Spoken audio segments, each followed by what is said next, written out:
Hi there. Welcome to Orbital Adventures, where we break down science's biggest mysteries in quick 2-minute stories. Today, we're diving into the fascinating world of genetics and gene editing tools. Genetics is the study of how traits are passed down from parents to offspring. Think of it as the blueprint of life, written in the language of DNA. Now let's talk about gene editing. Imagine if you could edit this blueprint to fix errors or add new features. That's exactly what scientists are doing with tools like CRISPR-Cas9. CRISPR stands for Clustered Regularly Interspaced Short Palindromic Repeats. It's a revolutionary tool that allows scientists to make precise changes to DNA. But CRISPR isn't the only tool in the toolbox.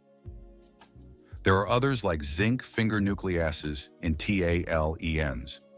Each has its own unique way of editing genes, but CRISPR is the star of the show because it's so precise and easy to use. Gene editing has the potential to cure genetic diseases, improve crops, and even bring back extinct species. The possibilities are endless and incredibly exciting. If you enjoyed this video and want to learn more about the wonders of science, don't forget to subscribe to our channel for more amazing content. At Orbital Adventures, we're also creating fun kids' books that inspire learning geography through storytelling. Scan the QR code now to explore and get your copy.